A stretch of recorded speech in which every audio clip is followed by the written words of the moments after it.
जी, नमस्कार, good evening और सभी कुशल मंगल है। तो यहाँ पे तो अभी आप लोगों को बस संक्षिप्त इसके नोट्स देखने और साथ साथ में मैं आपको एक विस्तार से समझाता जाऊंगा कि भी क्या क्या चीजें हैं क्या नहीं। अगर हम महाकाव्यों की बात करेंगे, हमने कहा कि महाकाव्य का जो प्रारंभ होता है वो लौकिक संस्कृत भाषा में काव्य रचना का आरंभ कहाँ से माना जाता है? वाल्मीकि रामायण से प्रारंभ होता है। वाल्मीकि को मधुर उक्तियों का मार्गदर्शी महर्षि कहा गया है। विषय का अलंकृत वर्णन हो, चाहे सरल एवं मनोरम पदों से आकर्षक अर्थों की अभिव्यक्ति की रीति हो, ये सब कुछ जो है महर्षि वाल्मीकि जी ने ही दिखाई है। उन्होंने राम को नायक बनाकर आदि महाकाव्य लिखा, आदि काव्य लिखा, रामायण। वाल्मीकि द्वारा अपनाई गई काव्य पद्धति कुछ काल तक जो चलती रही, उसी का ही नाम सर्गबंध रचना चलता रहा। कुछ इसलिए महाकाव्य को सर्गबंध रचना भी कहा जाता है ना। इसके बाद इसे महाकाव्य कहने लगे, है ना। संस्कृत भाषा में कई महाकाव्यों की रचना हुई और उनके लक्षणों का निरूपण किया गया। काव्य शास्त्रियों ने इसके फिर लक्षण निरूपित किए। भामह, दंडी आदि जो आचार्य हुए, काव्य शास्त्री हुए, जो हमने काव्य प्रकाश के समय में भी उनका पढ़ा कि ये आचार्य थे, इन्होंने काव्य के लक्षण दिए। तो उन्होंने ही महाकाव्य का भी लक्षण निश्चित किया। तो महाकाव्य के लक्षण निश्चित करते समय उन्होंने महाकाव्य को सर्गों में बंधा हुआ माना। और सर्ग कितने होने चाहिए? न्यूनातिन्यून 8 सर्ग तो रहने चाहिए महाकाव्य में। इसका नायक कैसा होना चाहिए? नायक कोई देवता या उदात्त गुणों से युक्त उच्च कुल में उत्पन्न क्षत्रिय राजा होना चाहिए। कभी कभी एक ही वंश में उत्पन्न अनेक राजा भी इसके नायक हो सकते हैं, जैसे कालिदास ने रघुवंश में इसका वर्णन किया है। महाकाव्य में श्रृंगार और वीर या फिर शांत, इन 3 रसों में से कोई एक प्रधान रस होना चाहिए। अन्य जितने भी रस होंगे वो नाटक के सहायक रस होंगे। उसकी नाटकों में स्वीकृत कथा वस्तु की जो संधियों के समान महाकाव्य में भी कथा वस्तु के स्वाभाविक विकास का जो हेतु है, मुख प्रतिमुख आदि जो संधिया है, वो होने चाहिए। और क्या महाकाव्य की विशेषता होनी चाहिए? जिसमें धर्म, अर्थ, काम, मोक्ष में से कोई एक पुरुषार्थ महाकाव्य के उद्देश्य के रूप में होता है। और इसके आरंभ में नमस्कार, आशीर्वचन अथवा मुख्य कथा का सूचक मंगलाचरण होता है। और इसमें कहीं दुष्टों की निंदा और कहीं सज्जनों की प्रशंसा होती है ना। महाकाव्य के बारे में हम यही और पढ़ते हैं कि भी एक सर्ग में कितने छंदों का प्रयोग होना चाहिए? तो महाकाव्य में एक सर्गों में एक ही छंद का प्रयोग होता है। अंत में जो अंतिम श्लोक होता है उस सर्ग का, उसमें छंद परिवर्तित होता है। और सर्ग के अंत में भावी कथा की भी सूचना दी जाती है कि अगले सर्ग में कौन सी कथा आएगी, है ना। तो महाकाव्य में संध्या, सूर्य, चंद्र, रात्रि, प्रभात, आखेट, ऋतु, पर्वत, वन, समुद्र, संयोग, वियोग, मुनि, राजा, यज्ञ, युद्ध, यात्रा, विवाह, मंत्रणा, इन सब जितने भी ये है ना, इन अवसरों का अनुकूल वर्णन होता है। महाकाव्य का बोलते कि महाकाव्य का नाम कैसे होना चाहिए? कोई भी आज के समय में भी किसी भी तरह का चलचित्र अगर बनता है तो उस चलचित्र का नाम किसके ऊपर होता है? तो चलचित्र का नाम कथा वस्तु के ऊपर होता है या नायक के ऊपर होता है ना। ऐसे ही महाकाव्य का भी नामकरण या तो कवि अपने नाम से करता है, या कथानक पर करता है, या नायक आदि के आधार पर करता है। मतलब ये है कि उसमें कवि के ऊपर है कि कवि किस तरह का उसका नामकरण करना चाहता है। संस्कृत महाकाव्य के विकास क्रम में हम अगर देखते हैं तो किन किन कवियों ने इस पे इनका विषय रहा, तो कालिदास प्रारंभिक होते हैं, अश्वघोष, भारवी, भट्टी, माघ, कुमारदास और श्रीहर्ष। इन 7 कवियों का विशेष रूप से महाकाव्य के लिए नाम आता है। यद्यपि अन्य भी बहुत सारे कवि हुए जिन्होंने महाकाव्य लिखे, आज तक भी महाकाव्य लिखे जाते, लेकिन हमारा जो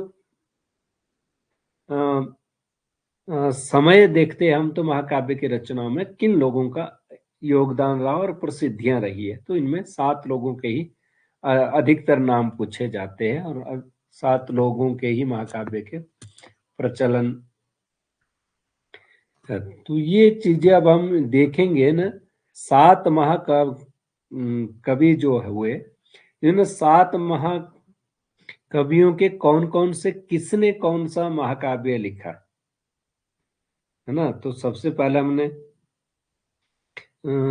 कालिदास का नाम लिया, तो कालिदास ने कुल मिला के 7 रचनाएं उनकी है। तो 7 रचनाओं में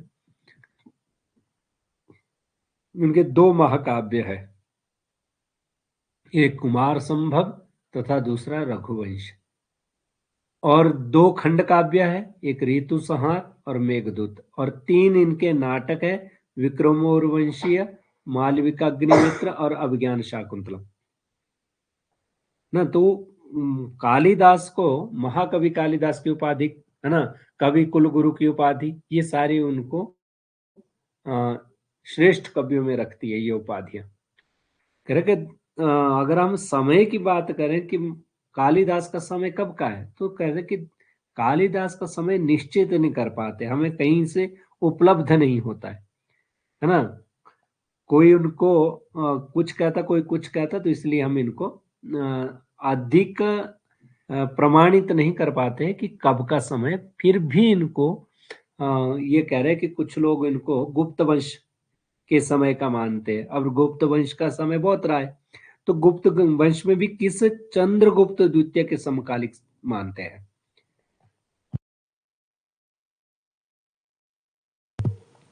फिर चंद्रगुप्त द्वितीय जो हुए उनके समकालीन मानते हैं। तो अब उनका समय कब का रहा, तो उस है ना, उनका समय रहा है प्रथम शताब्दी, तो इसलिए इनको भी प्रथम शताब्दी ईसा पूर्व के ही मानते हैं। ईसा से पहले 1 शताब्दी जो प्रारंभिक शताब्दी उसके माने जाते हैं। अब कह रहे कि कालिदास ने अपने महाकाव्यों में वाल्मीकि की शैली का ही वर्णन, मन शैली का ही अनुकरण किया है। ये प्रश्न पूछा भी जाता है, वाल्मीकि ने किस कवि की शैली का अनुकरण किया, तो उन्होंने क्षम्यता, कालिदास ने किस कवि की शैली का अनुकरण किया, तो उन्होंने वाल्मीकि की शैली का अनुकरण किया है।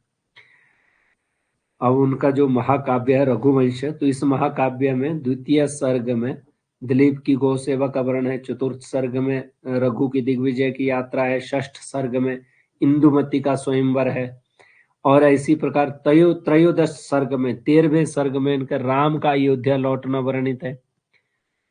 और रघुवंश के उत्तम स्थल है ये जो जितने भी कथा का वर्णन, और रघुवंश के अंतिम जो 19वां सर्ग है, उस सर्ग में राजा अग्निवर्ण के विलासमय जीवन का भी इन्होंने वर्णन किया है, और रघुकुल का पतन भी दिखाया है कि कैसे उनका पतन हुआ। तो रघुवंश में गृहस्थ जीवन का समर्थन करता है और रघुवंशी राजाओं के उच्च आदर्शों का प्रतिपादन करता है। तो इन दोनों महाकाव्य में कालिदास ने 2 तरह की रीति है, एक गौड़ी रीति है, दूसरी वैदर्भी रीति है ना। तो कालिदास ने वैदर्भी रीति का प्रयोग किया है, और उनमें सभी रसों को प्रकाशित करने की क्षमता वाला प्रसाद गुण भी विद्यमान है। क्लियर। तो ये हमारे कालिदास के, तो कालिदास ने रघुवंश का जो वर्णन किया वो कितने सर्ग है, 19 सर्ग है। इसके लिए आप लोग एक पंक्ति को याद रखना, कु की रशी नईबू करके। तो इसमें क्या कु की रशी नईबू का अभिप्राय है, और इसमें याद रखना 17, 18, 19 और 20, 22, 28 ये संख्या अगर आप लोग लिख पा रहे हो तो लिख लेना, क्योंकि यहाँ लिखा नहीं जाएगा। मैंने पेन आज लाया नहीं है, देखो अगर ये हाथ से लिख दे, देखो को की र शी है ना, ऐसे इसमें नई वो ये लिखेंगे, तो इसमें संख्या भी साथ में लिखने 17, 18, 19, 20, 22, 28 कु का मतलब हुआ कुमार संभव, तो कुमार संभव में हमारे पास 17 सर्ग है। की का अभिप्राय किरात अर्जुनियम से, इसमें 18। र का अभिप्राय रघुवंशी, इसमें 19 सर्ग। शी का अभिप्राय शिशुपाल बद्ध, तो इसमें 20 सर्ग। नई का अभिप्राय नैषधीय चरितम, इसमें 22 सर्ग। भू का अभिप्राय बुद्ध चरित, उसमें 28 सर्ग है ना। ये शॉर्टकट मेथड है याद रखने का कि आपको सारे इसमें महाकाव्य जो मुख्य मुख्य महाकाव्य है ना, तो ये इनके नाम आ जाते हैं, इनके सर्गों का पता लग जाता है किसमें कितने सर्ग है ना। और वैदर्भी रीति का और इक्ष्वाकु वंश के विभिन्न राजाओं का इसमें विस्तृत वर्णन है। गृहस्थ जब इनके श्रेष्ठता का प्रतिपादन करता है। रघुवंशी राजाओं के उच्च आदर्शों का द्योतन है और सभी रसों के प्रकाशक प्रसाद गुण से परिपूर्ण है ना। कुमार संभव की अगर हम बात करेंगे तो कुमार संभव 8 सर्ग का ये ग्रंथ है और रीति इसमें वैदर्भी है। विशेष शिव पार्वती के विवाह से लेकर कुमार कार्तिकेय के जन्म तक की कथा का वर्णन इसमें है और ये श्रृंगार रस के प्रति बड़ा आकर्षण का द्योतक है ये सर। अब है आगे अश्वघोष के 2 जो महाकाव्य हैं उनकी बात करते हैं। अश्वघोष के 2 महाकाव्य, एक बुद्ध चरित और दूसरा सौंदरानंद। इनका समय भी प्रथम शताब्दी ईसा माना जाता है। ये कुषाण वंश के राजा कनिष्क के समकालिक थे और अश्वघोष मूलतः अयोध्या के रहने वाले ब्राह्मण थे जो बाद में बौद्ध बन गए थे और ये बहुत बड़े आचार्य और वक्ता थे। इन्होंने इन 2 महाकाव्यों के अतिरिक्त एक नाटक लिखा है और इसको नोट कर लेना। अश्वघोष का शारिपुत्र प्रकरण भी एक नाटक लिखा है। पूछा जाता है कि शारिपुत्र प्रकरण किसकी रचना है, तो अश्वघोष की है। ये पूरा नहीं मिला लेकिन इसके कुछ खंडित मिला, ये मतलब पूरा नहीं मिल पाया और मिला भी कहां से, मध्य एशिया से ही प्राप्त हुआ है।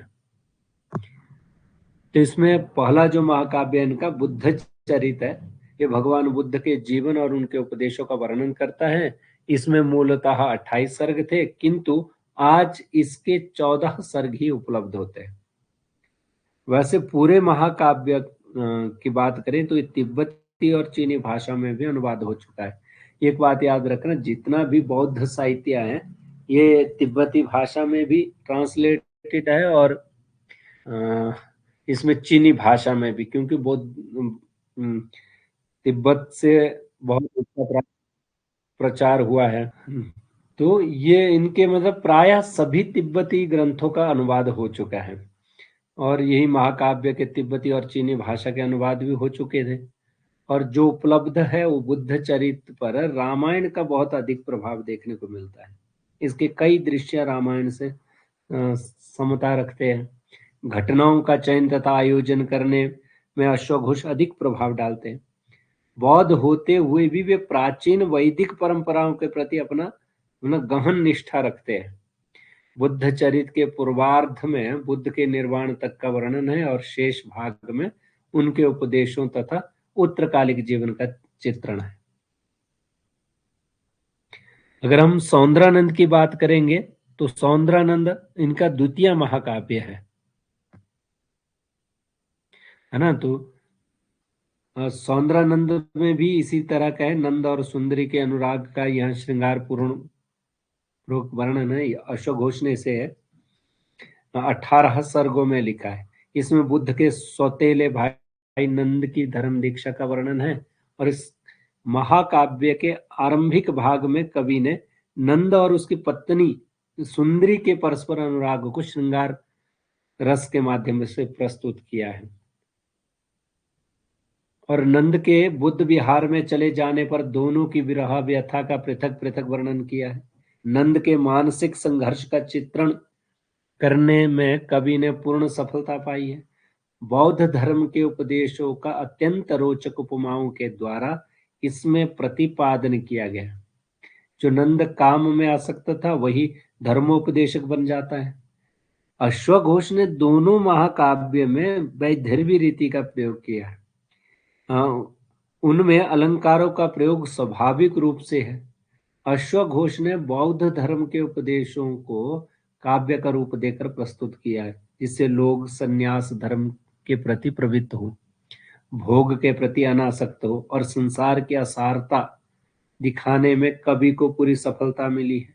तो भारवी की हम बात कर रहे हैं, तो भारवी ने संस्कृत महाकाव्य को एक नई दिशा दी है। इनके पहले के कवि कथा वस्तु के विकास पर अधिक ध्यान देते थे और वर्णनों पर कम। तो भारवी ने कथा वस्तु से अधिक, है ना, जो संबद्ध वस्तु के वर्णन वैचित्र्य को महत्व दिया। महाकाव्य की इस पद्धति को ही अलंकृत पद्धति या विचित्र मार्ग कहा गया।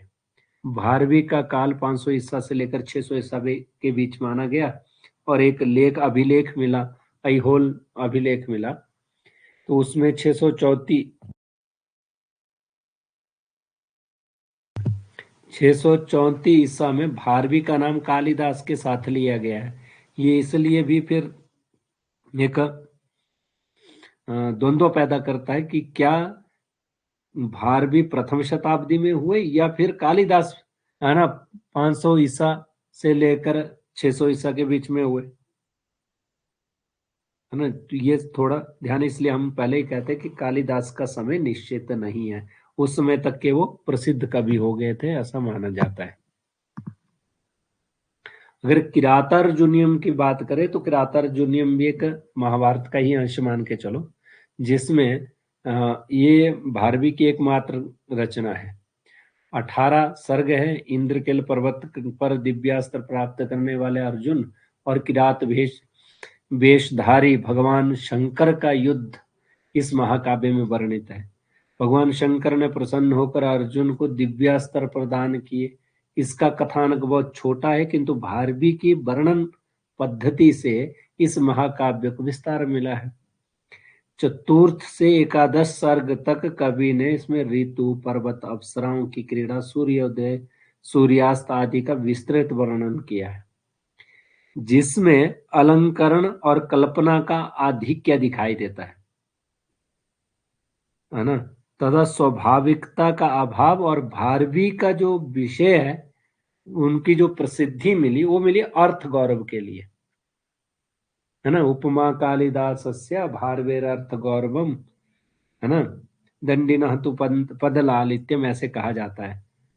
भी कैसे, भी उन्होंने कहा, जैसे उन्होंने बहुत सारे वहां किरातार्जुन में संदर्भ भी आते, हितम मनोहारी च दुर्लभम वचः, ऐसी बातें दुर्लभ होती है जो हितकर भी हो और मनोहारी भी हो, या तो हितकर होगी या मनोहारी होगी, है ना। जो मनोहारी होगी वो हितकर नहीं होगी, जो, है ना, मनोहारी नहीं होगी वह हितकर होगी। और भी का सहसा विदधीत न क्रिया, कोई भी कार्य बिना सोचे समझे नहीं करना चाहिए। तो इसमें इसी तरह कहा जाता है कि भारवी ने जो पूरा अपना महाकाव्य लिखा, तो उस महाकाव्य में चित्र काव्य का ही प्रयोग किया गया है। कहीं एक ही व्यंजन से बना श्लोक लिखा, तो कहीं 2 व्यंजनों से। और इस प्रकार जो भारवी ने पांडित्य का प्रदर्शन किया, इसलिए भारवी की कविता को कहा जाता है नारिकेल फल, है ना, नारियल फल की तरह माना जाता है ना, नारिकेलम सदृशम। भी कैसे, नारियल कैसे होता है, बाहर से बड़ा रुक्ष होता है और अंदर से बड़ा सरस होता है, तो इसी तरह उनको कहा जाता है। अब आता है आगे रावण वध, भट्टी काव्य की बात आती है, है ना। भट्टी काव्य में क्या है, इसके लेखक कौन है, इनका समय का क्या है, तो ये सारी चीजें।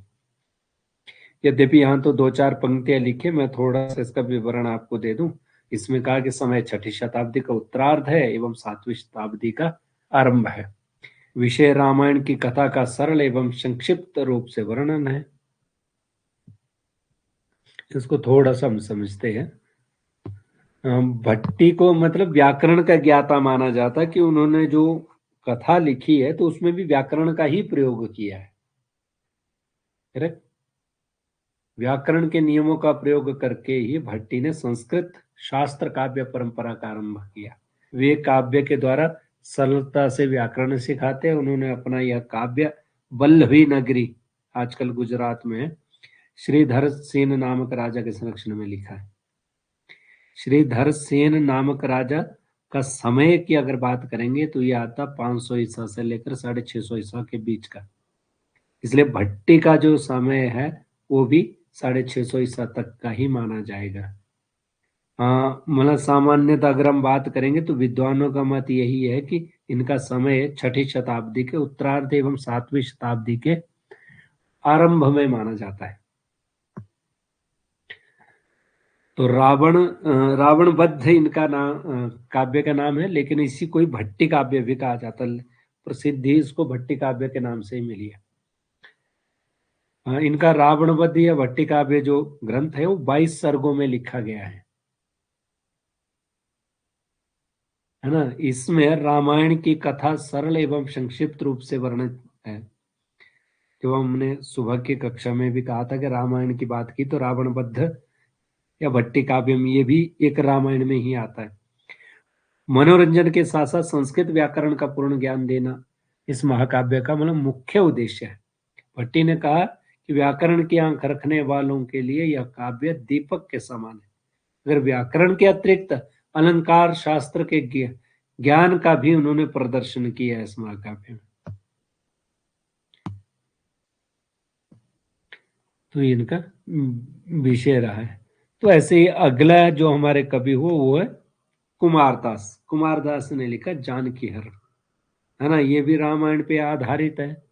इसके लिए तो उक्ति भी कही जाती है, अगर, है ना। वे एक श्लोक आता है, श्लोक में इसका सारा वर्णन आता है। जानकी हरणम कर्तुम रघुवंशे स्थिते सती कवि कुमारदासश्च रावणश्च यदि क्षमा। जानकी का अगर हरण अगर कर सकता है या तो रावण कर सकता है या फिर कुमारदास कर सकता है, मतलब वर्णन की दृष्टि से कर सकता है कुमारदास। जानकी हरण भी हमारा 20 सर्गों में रचित राम कथा पर आधारित महाकाव्य है। कालिदास के रघुवंश का ही अनुकरण इस महाकाव्य में देखने को मिलता है। और राजशेखर ने ही वो श्लोक प्रशंसा में कहा था, जानकी हरण कर तुम रघुवंशे स्थिते सती कवि कुमारदासश्च रावणश्च यदि क्षमा। फिर रघुवंश के रहते हुए, मतलब जो रघुवंश नामक महाकाव्य के रहते हुए या रघुवंशी राजाओं के रहते हुए जानकी हरण मतलब इस नाम का महाकाव्य या सीता का हरण करने की क्षमता यदि किसी में है वो या तो कुमारदास में है या फिर रावण में है। जानकी हरण महाकाव्य के शीर्षक से ही केवल सीता हरण से संबंध प्रतीत होता, लेकिन इसमें है तो प्रारंभ से लेकर राम के जन्म से लेकर अभिषेक तक की पूरी कथा है इसमें। इसके बाद आता है हमारा शिशुपाल बद्ध का नाम।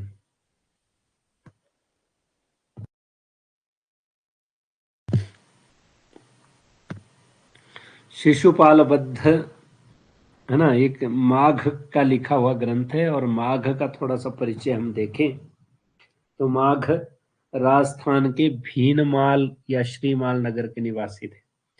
इनके पिता वहां के राजा के प्रधानमंत्री थे। इनका समय 700 ईसा माना जाता है।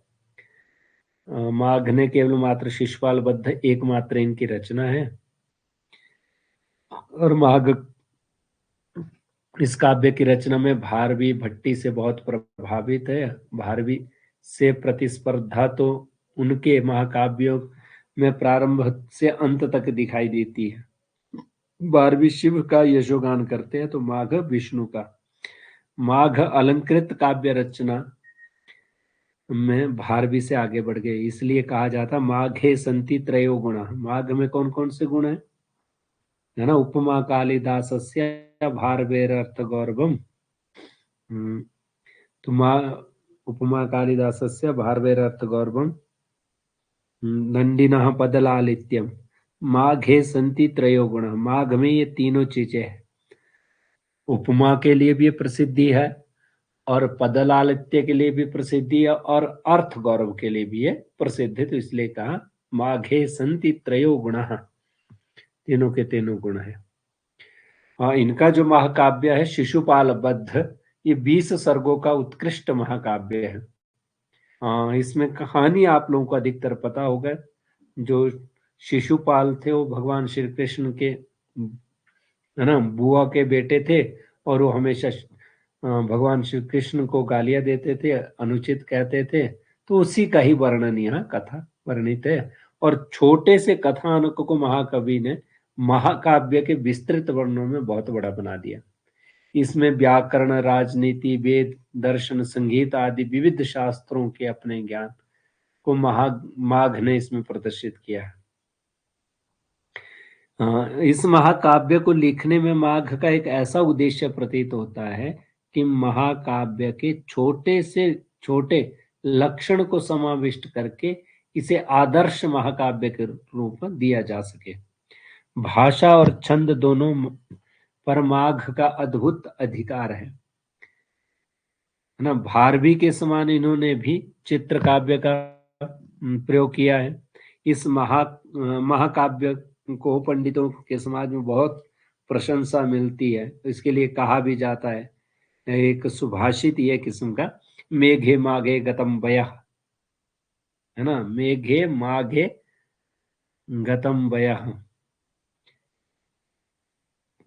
तो इस तरह करके इनका जो महाकाव्य है बड़ी प्रसिद्धि को। तो अगला हमारा है श्रीहर्ष। तो श्रीहर्ष के अगर हम कथानक की बात करें तो श्रीहर्ष का नैषधीय चरितम ये ग्रंथ है। तो पहले तो हम श्रीहर्ष का थोड़ा सा परिचय जान लेते भी, श्रीहर्ष है क्या, कहाँ के राजा। इसके बारे में थोड़ा ये आता कि भाई ये राजा थे या कवि थे, कुछ ऐसा द्वंद्व है।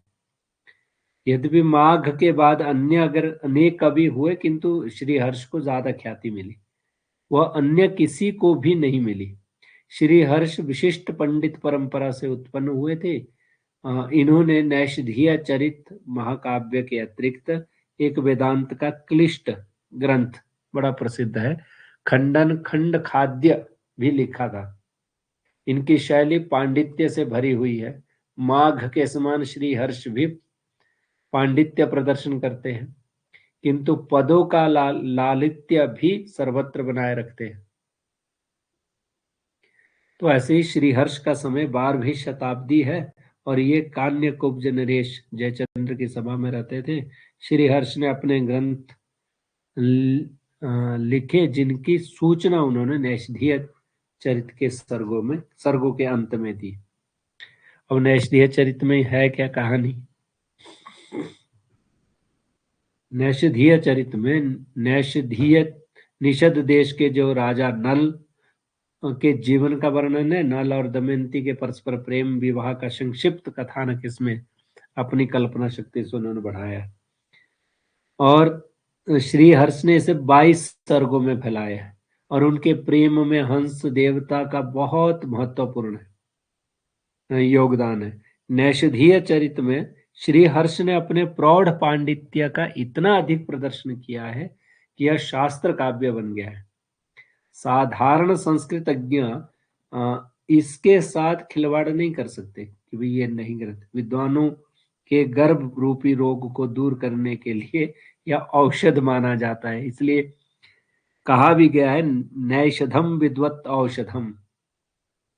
नैषधीय चरितम क्या है, विद्वानों के लिए एक औषधि का कार्य करता है।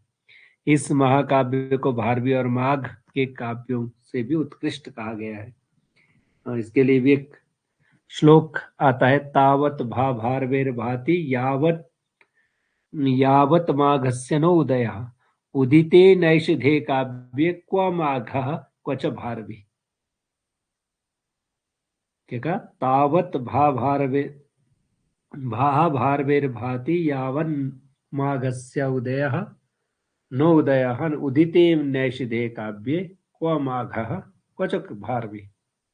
भारवी की शोभा तब तक है जब तक माघ का उदय नहीं हुआ। जब नैषध महाकाव्य का उदय हो गया तो फिर कहां माघ और कहां भारवी। तो भारवी, माघ और श्रीहर्ष, इन तीनों के जो महाकाव्य है, ये ध्यान रखने पूछे भी जाता है, है ना, किरातार्जुनीयम, शिशुपालबद्ध और नैषधीय चरितम। भारवी, माघ, श्रीहर्ष, तीन ये कवि और इनके तीन महाकाव्य किरातार्जुनीयम, शिशुपालबद्ध और नैषधीय चरितम। इन तीनों महाकाव्य को बृहद त्रयी की संज्ञा दी गई है, क्योंकि इन तीनों ने अलंकृत पद्धति का अनुसरण किया है। कालिदास के जो तीन काव्य है, रघुवंश, कुमार संभव और मेघदूत, इनको लघुत्रयी कहा जाता है ना। तो इन 6 काव्यों का संस्कृत परंपरा में विशेष रूप से अब आ गया था। हर विजय की बात करते तो ये लेखक इसके कश्मीरी कवि रहे हैं रत्नाकर, 850 में लिखा। भगवान शिव की अंधकासुर पर विजय का इसमें विस्तृत वर्णन है। तो ऐसे ही और इसमें आए, जैसे कम्फणा अभ्युदय है, एक महाकाव्य है, इसके लेखक शिव स्वामी है और विशेष में बौद्ध ग्रंथ अवदान शतक की कथा पर आश्रित है। तो ऐसे और भी बहुत सारे ये हुए जिनका मैंने कहा कि हर विजय महाकाव्य एक कश्मीरी कवि ने रत्नाकर ने लिखा, जिसका समय हम 850 ईस्वी मानते हैं। और भी इसमें ऐसे ही तो शिव की अंधकासुर पर विजय का इसमें विस्तृत वर्णन है। इसमें 50 सर्ग है। महाकाव्य की विशालता के कारण ही रत्नाकर को कीर्ति बहुत फैल गई थी। और भी आगे जैसे रामायण मंजरी है, ये क्षेमेंद्र के लिखा हुआ, भारत मंजरी है, बृहद कथा मंजरी है। ये तीनों के तीनों जो ग्रंथ है बड़े प्रसिद्ध है। और क्षेमेंद्र का अगर समय की बात करेंगे तो 1067 ईसा के आसपास इनको माना जाता है। और इनका अंतिम जो महाकाव्य है वह दशावतार चरित। और क्षेमेंद्र का जीवन काल कहा जाता है 995 से लेकर 1070 ईसा तक माना जाता है। ऐसे कश्मीर के ही एक कवि हुए मंक, उन्होंने श्रीकंठ चरित नामक महाकाव्य 25 सर्गों में लिखा, जिसमें शिव द्वारा त्रिपुर के पराजय का वर्णन है। और इनका समय 12वीं शताब्दी है।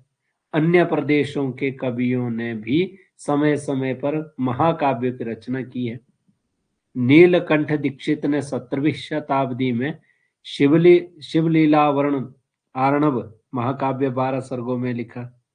ऐसे रामभद्र दीक्षित का पतंजलि चरित है। ये तो आधुनिक कवि है सारे जिनकी मैं बात कर रहा हूं। और ऐसे पतंजलि चरित रामभद्र दीक्षित का 8 सर्ग का है। यादव अभ्युदय है वेंकटनाथ का। शत्रुंजय धनेश्वर सूरी है। नेमी निर्माण काव्य बाघ भट्ट का है। ऐसे चंद्र प्रभा चरित वीर नंदी का है। धर्म शर्मा अभ्युदय हरिश्चंद्र का है। कुमारपाल चरित है ना हेमचंद्र का है। ये दृश्य श्रव्य काव्य में दोनों में आता है, 28 सर्गों में लिखा गया। तो ऐसे वर्तमान की अगर हम बात करें तो वर्तमान में बहुत सारे महाकाव्य लिखे जाते हैं। जैसे गुरु गोविंद सिंह पे लिखा गया, शिवाजी, स्वामी दयानंद, रामकृष्ण परमहंस, विवेकानंद, सुभाष चंद्र बोस आदियों पर लिखे गए हैं। ऐसे अनेक कवि हुए जिन्होंने बहुत से वर्णन किए हैं ना, जिनका हम ये कहेंगे कि आज भी संस्कृत परंपरा में इन सब महाकाव्यों का वर्णन होता रहा है। तो इस तरह करके ये सारी रचनाएं तो महाकाव्य का हमारा मुख्य हमने देखे। इसके अतिरिक्त है भी नहीं, है ना। ये तावत इतना ही एक विषय है महाकाव्यों का। अगर इसके और भी विस्तृत जानना है कथा का वर्णन, मुझे लगता है इसके अतिरिक्त और जानने को होता भी नहीं कुछ। यही प्रश्न पूछे जाते हैं कि नाटक किसके, कितने किस कवि ने लिखे। या अब हम कल की जो सुबह की कक्षा होगी उसमें हम नाटकों की चर्चा करेंगे, नाटकों की भी करेंगे, साथ में उसमें खंड काव्य है ना, गद्य पद्य काव्य सबकी बात कर लेंगे।